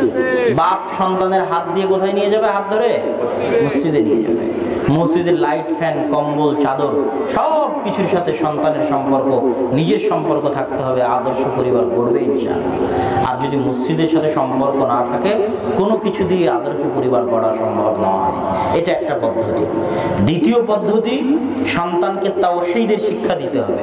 তাওহীদের শিক্ষা এমন শিক্ষা, দুনিয়াতে ওকে কোথাও কোনো কিছু ভয় দেখাতে পারবে না, আটকাতে পারবে না, হতাশ হবে না। কথা বুঝতে পারেননি? রাস্তা থেকে ছিটকে পড়বে না যদি তাওহীদ থাকে। আর যদি তাওহীদ না দিতে পারেন তো এসএসসিতে ফেল করে ফাঁসিতে ঝুলবে। এসএসসিতে ফেল করে কি দিবে? আত্মহত্যা করবে। কোন মেয়ের সাথে প্রেম করেছে, প্রেম করে টিকতে পারেনি, বিষ খেয়ে মরে যাবে। আর যদি তাওহীদের শিক্ষা দিয়ে থাকেন, তার লাইফে যত বড় ঝড় আসুক, যত বড় ঝাপটা আসুক, ও লোহার মতো টিকে থাকবে। কেন? ও 100তে 100 আল্লাহর দাস, আল্লাহর বান্দা, আল্লাহর গোলাম। তৃতীয় যে জিনিসটা, সেটা হচ্ছে যারা আপনার সোশ্যাল মিডিয়া যারা তৈরি করেছে, সোশ্যাল মিডিয়ার পিছনে যারা গবেষণা করেছে, কিভাবে মানুষের ব্রেনকে সোশ্যাল মিডিয়ায় ধরে রাখা যায়, ফেসবুক, টুইটার, ইউটিউব নিয়ে যারা সাইকোলজিক্যালি, মানসিকভাবে যারা গবেষণা করে দিন দিন, ফেসবুক, টুইটার, ইউটিউবের যারা বিভিন্ন ফিচারে পরিবর্তন আনতেছে, প্রতিনিয়ত ইউটিউব, ফেসবুক, টুইটারের ফিচারে পরিবর্তন আনছে। কেন? মানুষের সাইকোলজি গবেষণা করে। যে আগে শুধু লাইক বাটন ছিল, লাইক বাটনে মানুষকে ধরে রাখা যাচ্ছে না, আরও কয়েকটা বাটন যোগ করো। একটা লাভ বাটন, একটা হাহা বাটন, একটা অ্যাংরি বাটন, একটা দুঃখ বাটন, স্যাড বাটন, হ্যাঁ, আর একটা টেক কেয়ার বাটন নতুন অ্যাড হয়েছে। তা এগুলো নিয়ে কোটি কোটি টাকা খরচ করে সাইকোলজিক্যালি গবেষণা করে, মানুষের মানসিকতা নিয়ে গবেষণা করে, কীভাবে মানুষকে ফেসবুকের মধ্যে ধরে রাখা যায়। তো যারা এই সাইকোলজিক্যাল গবেষণার মধ্যে সময় দিয়েছে, তাদের অনেকেই এই জিনিসগুলো থেকে রিজাইন দিয়ে, পদত্যাগ দিয়ে, ওদের একটা ডকুমেন্টারি আছে। সেই ডকুমেন্টারিতে ওরা স্পষ্ট বলেছে যে আমাদের পক্ষ থেকে পরামর্শ থাকবে, খবরদার কেউ তাদের সন্তান সন্ততির হাতে 18 বছরের আগে, প্রাপ্তবয়স্কের আগে এই ভয়ঙ্কর নেশার মধ্যে আটকাবেন না। যেমন ব্লু হোয়েল গেম বলেন, তারপরে পাবজি বলেন, ফ্রি ফায়ার বলেন, এই গেমগুলো কোটি কোটি টাকা খরচ করে মানুষের মানসিকতা যাচাই করে তৈরি করা, যে কি করলে মানুষকে এই গেমের মধ্যে আটকে থাকা যাবে, কি করলে ফ্রি ফায়ার গেম খেলতে গিয়ে কি কি ফিচার রাখলে এই গেম থেকেও বের হতে পারবে না। এর পিছনে লাখ লাখ টাকার গবেষণা আছে। যখনই এই ফাঁদগুলোর মধ্যে আপনার সন্তান পা দিয়ে দিবে না, আপনি বলেন আমার ছোট্ট বাচ্চা মোবাইল চালানো জানে, ইউটিউবে সার্চ দেওয়া জানে, গুগলে সার্চ দেওয়া জানে। আমার একজন পরিচিত মানুষ আছে, তিনি গল্প করে যে ওনার ছেলে বাসায় গেলেই ফোনের সব কিছু চালাতে পারে। তাই আমি বললাম আপনার ছেলে ফোনের সব কিছু চালাতে পারে মানে নিশ্চিত ফ্রি ফায়ার আছে। উনি অতটা বুঝে না। তাই বললাম আপনার ফোনটা দেন, যদি ফ্রি ফায়ার ইনস্টল দেওয়া না থাকে তাহলে আমার নাম আপনি চেঞ্জ করে দিন। ওনার ফোনটা নিয়ে আমি এগুলো অন করে দেখলাম যে হ্যাঁ ফ্রি ফায়ার ইনস্টল দেওয়া আছে। তো আপনার ছেলেকে যদি এই অন্ধকার জগৎগুলো থেকে বাঁচাতে না পারেন, এটা এই যুগের সবচেয়ে বড় ফিতনা, সবচেয়ে ভয়ঙ্কর ফিতনা। এটা ভয়ঙ্কর দাসত্ব, গোলাম বানায় রাখা। আপনি ফেসবুকের গোলাম হয়ে গেছেন কখন বুঝতে পারবেন না, কখন ফ্রি ফায়ার গেমের গোলাম হয়ে গেছেন বুঝতে পারবেন না, কখন ফ্রি ফায়ার পাবজি গেমের জিঞ্জির আপনার পায়ে বেঁধে ফেলেছে বুঝতে পারবেন না। মনে হবে জীবন অসম্পূর্ণ যদি না খেলি, খাওয়া হারাম হয়ে যাবে যদি না খেলি, খাওয়া হারাম হয়ে যাবে যদি ফেসবুক না চালায়, খাওয়া হারাম হয়ে যাবে যদি ইউটিউব না চালায়। এটা ভয়ঙ্কর রকমের দাসত্ব, ভয়ঙ্কর রকমের গোলামি। নেশাগ্রস্ততা এক প্রকার গোলামি, নেশাগ্রস্ততা এক প্রকার দাসত্ব। যখন আপনি দাসত্ব থেকে বের হয়ে আসবেন তখন বুঝবেন দুনিয়াটা কত বড়, দুনিয়াটা অনেক ছোট মনে হয়। যখন আপনি ফেসবুকে থাকবেন, গেমের মধ্যে থাকবেন, তখন দুনিয়াটা কি মনে হবে, অনেক সংকীর্ণ এবং ছোট। কিন্তু যখন ওটা থেকে বের হয়ে আসবেন, 10 দিন 1 সপ্তাহ আপনি গেম বন্ধ রাখেন, 10 দিন 1 সপ্তাহ আপনি ফেসবুক বন্ধ রাখেন, পৃথিবীতে ঘুরেন, দেখবেন দুনিয়া কত বড়, কত প্রশস্ত। এটা হলো আমার তৃতীয় পরামর্শ, যে সন্তানকে এগুলো থেকে বাঁচাতে হবে। চতুর্থ পরামর্শ, সন্তানের সামনে মডেল দিতে হবে, মডেল, আদর্শ। আদর্শ কিভাবে পাবে? সন্তানকে যদি নবী রাসূলের জীবনী না পড়ান, নবী রাসূলের জীবনী না শোনান, ওই যে যখন সন্তান ঘুমাতে চাইবে যে আম্মা ঘুমাবো, একটা গল্প শোনান, তখন যদি আপনি নূহ আলাইহিস সালামের গল্প শুনিয়ে থাকেন, ইব্রাহিম, মুসা, ঈসার গল্প শুনিয়ে থাকেন, তো ওই ছোট অন্তরে ঈমানের বীজ বপন হয়ে যাবে। নবী রাসূলদের কাহিনী সবচেয়ে বড় ঈমান জাগরুক কাহিনী।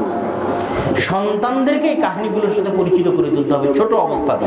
আগডুম বাগডুম, হাট্টিমা টিমটিম, আউল ফাউল, জঘন্য নিকৃষ্ট গল্পগুজব পড়ার আগেই নবী রাসূলরা যে মহান, বড় বড় ইমামরা যে মহান, ইমাম বুখারী, মুসলিম, আবু দাউদ, নাসাই, তিরমিজি, সাহাবীরা যে মহান, এটা তার অন্তরে গেঁথে দিতে হবে। এটা যদি তার অন্তরে গাঁথতে না পারেন, তাহলে তো দুনিয়াতে বাইরে বের হয়ে দেখবে ওখানে কার পোস্টারে কার ছবি আছে, তো সাকিব খানের ছবি, পেপার খুললে কার ছবি, তো সালমান খানের ছবি, টিভি খুললে কার ছবি, তো সাকিব আল হাসানের ছবি।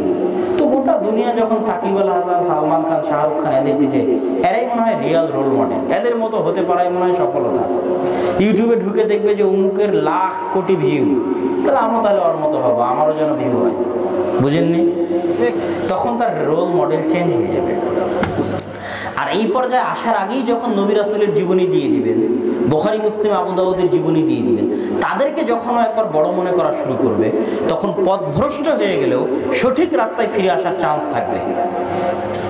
তো সম্মানিত উপস্থিতি, আদর্শ পরিবারের উপর আমি আমার বক্তব্য লম্বা করতে চাচ্ছি না, তবে বক্তব্যের মধ্যে একটা জিনিস ছুটে গেছিল, সেটা যে সন্তান হওয়ার পর কানে আজান দেওয়ার পরে তাহনিক করানো, এটা একটা সুন্নাত।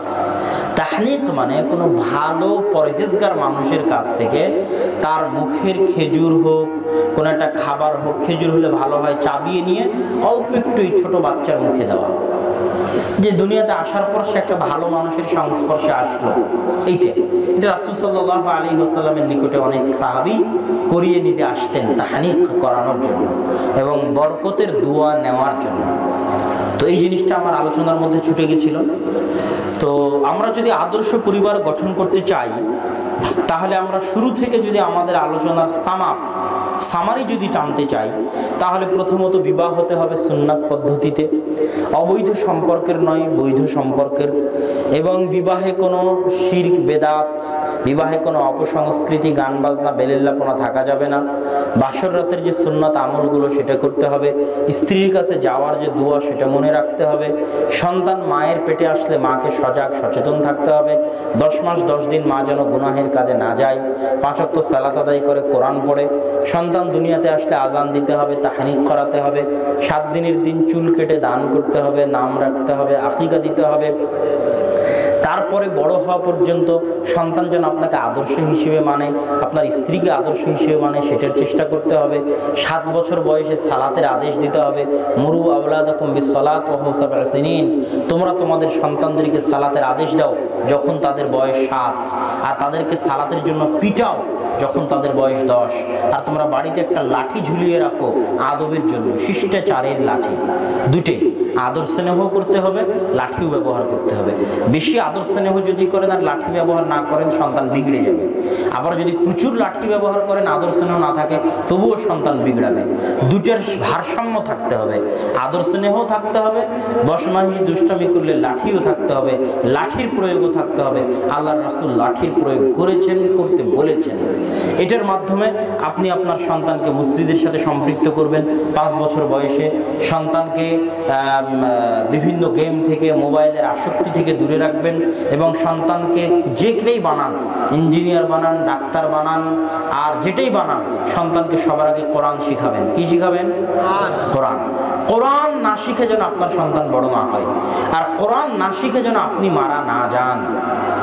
কোরআনবিহীন জীবন পশু পাখির জীবন, কোরআনবিহীন জীবন কুকুর শৃগালের জীবন, কোরআনবিহীন জীবন অন্ধকার জীবন, কোরআনবিহীন জীবন বরকতবিহীন জীবন। কোরআন যে বাড়িতে পড়া হয় না, ওই বাড়ি কবরের মতো অন্ধকার। কোরআন যে জীবনে তেলাওয়াত করা হয় না, ওই জীবন বরকতবিহীন অন্ধকার জীবন। আর ওই বাড়িতে বরকত অবতীর্ণ হয় যে বাড়িতে কোরআন তেলাওয়াত করা হয়। আপনার বাড়ির পরিবেশ কিরকম থাকতে পারে আমি একটু বলি। একটা আদর্শ পরিবারের বাড়ির পরিবেশ কিরকম হতে পারে? একটা আদর্শ পরিবারের বাড়ির পরিবেশ হবে, ওই বাড়িতে যে যখন ঢুকবে বলবে আসসালামু আলাইকুম ওয়া রাহমাতুল্লাহ। আর যে পরিবার আদর্শ নয়, ওই পরিবারে বাড়িতে ঢোকার সময় কেউ সালাম দিবে না। আর যে বাড়িতে ঢোকার সময় কেউ সালাম দিবে না, ওই বাড়িতে কে থাকে বলেন তো? কে থাকে? আল্লাহ রাসূলের হাদিস, দাখালা আহাদুকুম ফি বাইতি, যখন তোমাদের কেউ তার বাড়িতে প্রবেশ করে আল্লাহর নাম না নেয়, আসসালাম আল্লাহর নাম, আসসালাম মানে শান্তি, আসসালামু আলাইকুম না বলে, তখন শয়তান বলে, ইবলিস বলে, এই শোনো, শয়তানের বাহিনীরা এই বাড়ি তোমাদের থাকার জায়গা। আর যে বাড়িতে শয়তান থাকবে ওই বাড়ি আদর্শ পরিবার হবে? ওই বাড়ি শয়তানের পরিবার হবে। কিসের পরিবার? শয়তানের পরিবার। আল্লাহু আকবার। একটা বাড়িতে আদর্শ পরিবারের কি বৈশিষ্ট্য হতে পারে? খেতে বসে সবাই বিসমিল্লাহ বলবে। রাসূল সাল্লাল্লাহু আলাইহি ওয়াসাল্লাম, ইযা আকালা আহাদুকুম ওয়া লাম ইয়াযকুর ইসমাল্লাহ, কেউ যদি খায় আল্লাহর নাম না নেয়, ইয়াকুলু মাআহু শাইতান, ওর সাথে কে খাবে? শয়তান খাবে। তাহলে যে বাড়িতে কেউ খেতে বসে বিসমিল্লাহ বললো না, ওটা শয়তানের বাড়ি, শয়তানের পরিবার। মুহাম্মদ সাল্লাল্লাহু আলাইহি ওয়াসাল্লামের আদর্শে গড়ে ওঠা পরিবার নয়। রাসূল সাল্লাল্লাহু আলাইহি ওয়াসাল্লাম বলছেন, প্রত্যেক যে পাত্র যার মুখ ঢেকে দেওয়া হয়, প্রত্যেক যে দরজা যা বন্ধ করা হয়, প্রত্যেক যে জানালা যা বন্ধ করা হয় বিসমিল্লাহ আল্লাহর নামে, ওই পাত্র খুলতে পারে না, ওই দরজা খুলতে পারে না, ওই জানালা খুলতে পারে না শয়তান। আল্লাহু আকবার। আর যদি বিসমিল্লাহ না বলা হয় তাহলে শয়তান এটা খুলতে পারে। আদর্শ পরিবার বাড়িতে কিরকম হবে? ফজরের সময় বাপ উঠবে, সবাইকে ডাকবে, ডেকে মসজিদে নিয়ে যাবে। এটা আদর্শ পরিবারের বৈশিষ্ট্য। মসজিদে নিয়ে গিয়ে মসজিদ থেকে এসে সবাই কোরআন তেলাওয়াত করবে, এটা আদর্শ পরিবারের বৈশিষ্ট্য। বাড়ি শুরু হবে কোরআনের আওয়াজে, কোরআনের মধুর আওয়াজে বাড়ি গুম গুম গুম গুম করবে। ওই বাড়িতে আল্লাহর পক্ষ থেকে বরকত আসবে, আল্লাহর পক্ষ থেকে শান্তি আসবে, আল্লাহর পক্ষ থেকে দয়া আসবে, আল্লাহর পক্ষ থেকে রহমত আসবে, আল্লাহর পক্ষ থেকে বরকত আসবে। আর যদি সবাই ঘুম থেকে উঠতেছে 8টা 9টা 10টা, আছে না নাই? হ্যাঁ, 8টা 9টা 10টায় উঠে জান্নাতে যাওয়া পরের কথা, দুনিয়াতে সফল হওয়া যাবে না। দুনিয়াতে সফল হওয়া যাবে না। বিসিএস ক্যাডারও হওয়া যাবে না, সরকারি চাকরিও হবে না, ধনীও হতে পারবে না, কিছু হতে পারবে না। আজকের যুগের যুবককে বলতেছি, তুমি ফিরে গিয়ে গুগলে সার্চ দেবে যে Bill Gates up from the bed. Bill Gates কখন বিছানা থেকে ঘুম থেকে উঠে, মার্ক জুকারবার্গ কখন ঘুম থেকে বিছানা থেকে উঠে। তুমি এদের যত বড় বড় ধনী আছে পৃথিবীতে, এদের জীবনে সার্চ করে দেখবা, এরা খেয়েও 8টা 9টা 10টায় ঘুম থেকে ওঠে না। কারণ 8টা 9টা 10টায় ঘুম থেকে উঠলে অন্তত ধনী হতে পারবে না। তাহলে 4টায় 5টায় 6টায় সকালে ঘুম থেকে ওঠে খ্রিস্টান। আর আপনার বাড়িতে সবাই 10টায় ঘুম থেকে ওঠে, 9টায় ঘুম থেকে ওঠে। ওই বাড়িতে বরকতও নাই, ওই বাড়ি আদর্শ নয়, ওটা শয়তানের আড্ডাখানা, ওটা কোনো পরিবারও না, ওটা একটা ভ্যালুলেস, গুরুত্বহীন